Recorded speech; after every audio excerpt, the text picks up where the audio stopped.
ದೋಸೆ ಹಿಟ್ಟನ್ನ ಉಪಯೋಗಿಸ್ಕೊಂಡು ಪಡ್ಡು ಮಾಡೋದು ಸಾಮಾನ್ಯವಾಗಿ ಎಲ್ಲರಿಗೂ ಗೊತ್ತೇ ಇದೆ. ನಾನಿವತ್ತು ಡಿಫ್ರೆಂಟಾಗಿ ಇಡ್ಲಿ ರವೆನ ಉಪಯೋಗಿಸ್ಕೊಂಡು ಮೇಲೆ ಕ್ರಿಸ್ಪಿಯಾಗಿ ಒಳಗಡೆ ಸಾಫ್ಟಾಗಿರೋಂತಹ ಪಡ್ಡೂನ ಯಾವ ರೀತಿ ಮಾಡೋದು ಅಂತ ತೋರಿಸ್ಕೊಡ್ತಾ ಇದ್ದೀನಿ. ಅದಕ್ಕೂ ಮುಂಚೆ ಯಾರೆಲ್ಲ ನನ್ನ ಚಾನಲ್ನ ಇನ್ನೂ ಸಬ್ಸ್ಕ್ರೈಬ್ ಮಾಡಿಲ್ವೋ ಸಬ್ಸ್ಕ್ರೈಬ್ ಮಾಡ್ಕೊಳ್ಳೋದನ್ನು ಮರಿಬೇಡಿ. ಮೊದಲಿಗೆ ನಾನು ಒಂದು ಬೌಲ್ ತೊಗೊಂಡು 1.5 ಕಪ್ಪಷ್ಟು ಇಡ್ಲಿ ರವೆನ ತೊಗೊತಾ ಇದ್ದೀನಿ. ಇದನ್ನು ಚೆನ್ನಾಗಿ ಒಂದು ಸರಿ ವಾಶ್ ಮಾಡಿ ಇಟ್ಕೋಬೇಕು. ಇದು ಸ್ವಲ್ಪ ನೆನೆಯೋದ್ರಲ್ಲಿ ನಾವು ಉದ್ದಿನ ಕಾಳನ್ನ ರೆಡಿ ಮಾಡ್ಕೊಳ್ಳೋಣ. 1.5 ಕಪ್ ರವೆಗೆ ಅರ್ಧ ಕಪ್ಪಷ್ಟು ಉದ್ದಿನ ಕಾಳನ್ನ ತಗೊಂಡು ಒಂದು 5ರಿಂದ 6 ನಿಮಿಷ ಲೋ ಫ್ಲೇಮಲ್ಲೇ ಫ್ರೈ ಮಾಡ್ಕೊತಾ ಇದ್ದೀನಿ. ನಾನು ಇನ್ಸ್ಟೆಂಟಾಗಿ ಮಾಡ್ತಾ ಇರೋದ್ರಿಂದ ಇದನ್ನು ಫ್ರೈ ಮಾಡಿ ಪೌಡರ್ ಮಾಡಿ ಹಾಕ್ಕೊತಾ ಇದ್ದೀನಿ. ನೀವು ಬೇಕಾದರೆ ಒಂದು 5-6 ಅವರ್ ಮುಂಚೆನೇ ಉದ್ದಿನ ಕಾಳನ್ನ ನೆನೆಸಿಟ್ಟು ಸಹ ರುಬ್ಬಿ ಹಾಕ್ಕೋಬೋದು. ಉದ್ದಿನ ಕಾಳೆಲ್ಲ ಚೆನ್ನಾಗಿ ಫ್ರೈ ಆದಮೇಲೆ ಒಂದು ಸ್ವಲ್ಪ ತಣ್ಣಗಾದಮೇಲೆ ಇದನ್ನು ಚೆನ್ನಾಗಿ ಪೌಡರ್ ಮಾಡಿಕೊಂಡು ಈ ರೀತಿ ಸ್ವಲ್ಪ ಜರಡಿ ಆಡಿಕೊಂಡು ಹಾಕ್ಕೋಬೇಕು. ಸಾಮಾನ್ಯವಾಗಿ ದೋಸೆ ಹಿಟ್ಟು ಉಳಿದಿದ್ದಾಗ ನಾವು ಪಡ್ಡು ಮಾಡ್ಕೊತೀವಲ್ಲ, ಈ ರೀತಿ ಇಡ್ಲಿ ರವೆನ ಉಪಯೋಗಿಸ್ಕೊಂಡು ಪಡ್ಡು ಮಾಡಿದಾಗ ಅದರ ಟೇಸ್ಟ್ ಸಹ ತುಂಬ ಡಿಫ್ರೆಂಟಾಗಿರುತ್ತೆ. ಮೇಲೆ ಕ್ರಿಸ್ಪಿಯಾಗಿ ಒಳಗಡೆ ಸಾಫ್ಟಾಗಿ ತುಂಬ ಚೆನ್ನಾಗಿರುತ್ತೆ. ಖಂಡಿತ ಟ್ರೈ ಮಾಡಿಲ್ಲ ಅಂದವರು ಒಂದು ಸರಿ ಟ್ರೈ ಮಾಡಿ ನೋಡಿ.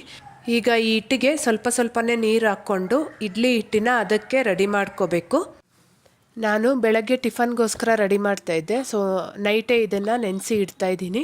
ಇಟ್ಟು ಒಂದು 8 ಅವರ್ಸು ಫರ್ಮೆಂಟ್ ಆಗೋದಕ್ಕೆ ಬಿಡಬೇಕು. ನೋಡಿ, ಬೆಳಗ್ಗೆ ಆಗೋಷ್ಟರಲ್ಲಿ ಚೆನ್ನಾಗಿ ಹಿಟ್ಟೆಲ್ಲ ಉಬ್ಬಿ ಬಂದಿದೆ. ಈ ಹಿಟ್ಟನ್ನೆಲ್ಲ ಚೆನ್ನಾಗಿ ಒಂದು ಸರಿ ಮಿಕ್ಸ್ ಮಾಡ್ಕೋಬೇಕು.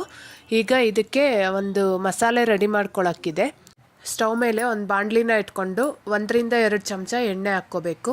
ಎಣ್ಣೆ ಬಿಸಿ ಆದಮೇಲೆ ಒಂದು ಅರ್ಧ ಸ್ಪೂನಷ್ಟು ಜೀರಿಗೆ, ಹಾಗೆಯೇ 1 ಹಿಡಿಯಷ್ಟು ಕರಿಬೇವನ್ನ ಈ ರೀತಿ ಸಣ್ಣದಾಗಿ ಕಟ್ ಮಾಡಿ ಹಾಕ್ಕೊತಾ ಇದ್ದೀನಿ. ಇದು ಒಂದು ಸ್ವಲ್ಪ ಫ್ರೈ ಆದಮೇಲೆ 2 ಮೀಡಿಯಮ್ ಸೈಜ್ ಈರುಳ್ಳಿನ ತಗೊಂಡು ಸಣ್ಣದಾಗಿ ಹೆಚ್ಕೊಂಡು ಹಾಕ್ಕೋಬೇಕು. ಹಾಗೆಯೇ ಒಂದು ಅರ್ಧ ಕಪ್ಪಷ್ಟು ಕ್ಯಾರೆಟ್ ತುರಿನ ಸಹ ಹಾಕ್ಕೊತಾ ಇದ್ದೀನಿ.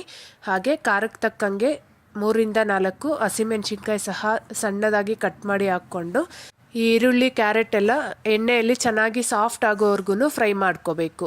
ಪಡ್ಡು ಮಾಡಿದಾಗ ಹೀಗೆ ತರಕಾರಿನ ಒಂದು ಸ್ವಲ್ಪ ಫ್ರೈ ಮಾಡಿ ಹಾಕ್ಕೊಳ್ಳೋದ್ರಿಂದ ಪಡ್ಡು ಟೇಸ್ಟ್ ತುಂಬ ಚೆನ್ನಾಗಿರುತ್ತೆ. ದೋಸೆಗಾದರೆ ಹಸಿದೆ ಹಾಕ್ಕೊಂಡ್ರೂ ಚೆನ್ನಾಗಿರುತ್ತೆ, ಬಟ್ ಪಡ್ಡು ಮಾಡೋವಾಗ ಮಾತ್ರ ಈ ರೀತಿ ಸ್ವಲ್ಪ ಫ್ರೈ ಮಾಡಿ ಹಾಕ್ಕೊಂಡ್ರೇ ಪಡ್ಡು ಟೇಸ್ಟ್ ಚೆನ್ನಾಗಿರುತ್ತೆ. ಈಗ ಕ್ಯಾರೆಟ್ ಮತ್ತು ಈರುಳ್ಳಿ ಮಿಶ್ರಣನ ಹಿಟ್ಟಿಗೆ ಹಾಕ್ಕೊಂಡು ರುಚಿಗೆ ಬೇಕಾಗಿರೋಷ್ಟು ಉಪ್ಪು ಸಹ ಹಾಕ್ಕೊಂಡು ಈ ಹಿಟ್ಟನ್ನು ಚೆನ್ನಾಗಿ ಮಿಕ್ಸ್ ಮಾಡಿ ರೆಡಿ ಮಾಡ್ಕೋಬೇಕು. ಅವಶ್ಯಕತೆ ಇದ್ದರೆ ಒಂದು ಸ್ವಲ್ಪ ನೀರು ಸಹ ಹಾಕ್ಕೊಂಡು ಇಡ್ಲಿ ಹಿಟ್ಟನ್ನು ಅದಕ್ಕೆ ರೆಡಿ ಮಾಡ್ಕೋಬೇಕು. ಈ ಹಿಟ್ಟು ತುಂಬ ತೆಳ್ಳಗಾದ್ರೂ ಪಡ್ಡು ಉಬ್ಬಿ ಬರೋದಿಲ್ಲ. ಈಗ ಸ್ಟವ್ ಮೇಲೆ ಪಡ್ಡು ತವಾನ ಇಟ್ಕೊಂಡು ಇದಕ್ಕೆ ಒಂದು ಸ್ವಲ್ಪ ಎಣ್ಣೆ ಹಾಕ್ಕೊಂಡಿದ್ದೀನಿ. ಈಗ ಈ ಹಿಟ್ಟನ್ನು ಹಾಕ್ಕೊಂಡು ಮುಚ್ಚಳ ಮುಚ್ಚಿ ಇದನ್ನು ಲೋ ಫ್ಲೇಮಲ್ಲೇ ಬೇಯಿಸ್ಕೋಬೇಕು. ಆವಾಗೆ ಒಳಗಡೆವರೆಗೂ ಚೆನ್ನಾಗಿ ಬೇಯುತ್ತೆ. ಈ ಈರುಳ್ಳಿ ಎಲ್ಲ ಫ್ರೈ ಮಾಡ್ಕೊಳ್ಳೋವಾಗ ನಿಮಗೆ ಇಷ್ಟ ಇದ್ದರೆ ಕಡಲೆಬೇಳೆ, ಉದ್ದಿನಬೇಳೆ ಸಹ ಹಾಕ್ಕೋಬೋದು, ಅದು ಸಹ ಚೆನ್ನಾಗಿರುತ್ತೆ. ನಮ್ಮ ಮನೆಯಲ್ಲಿ ಮಕ್ಕಳು ಅಷ್ಟು ಇಷ್ಟಪಡೋಲ್ಲ, ಅದಕ್ಕೆ ನಾನು ಸ್ಕಿಪ್ ಮಾಡಿ ಮಾಡ್ಕೊಂಡಿದ್ದೀನಿ. ನೋಡಿ, ಒಂದು ಕಡೆ ಪಡ್ಡು ಚೆನ್ನಾಗಿ ಫ್ರೈ ಆಗಿದೆ, ಒಳ್ಳೆ ಕಲರ್ ಸಹ ಬಂದಿದೆ ಅಲ್ವಾ. ಇದೇ ರೀತಿ 2 ಕಡೆ ಸ್ಟವ್ನ ಲೋ ಟು ಮೀಡಿಯಮ್ ಫ್ಲೇಮಲ್ಲೇ ಇಟ್ಕೊಂಡು ಮಾಡಿಕೊಂಡ್ರೆ ಒಳ್ಳೆ ಟೇಸ್ಟಿಯಾಗಿರೋಂತಹ ಪಡ್ಡು ರೆಡಿ ಆಗುತ್ತೆ. ಖಂಡಿತ ವಿಡಿಯೋ ಇಷ್ಟ ಆಗಿರುತ್ತೆ ಅಂದ್ಕೊತೀನಿ. ಇಷ್ಟ ಆಗಿದ್ದರೆ ಮಾತ್ರ ಮಿಸ್ ಮಾಡದೆ ಒಂದು ಲೈಕ್ ಮಾಡಿ, ಹಾಗೆ ಚಾನಲ್ನ ಸಬ್ಸ್ಕ್ರೈಬ್ ಮಾಡಿ. Thank you.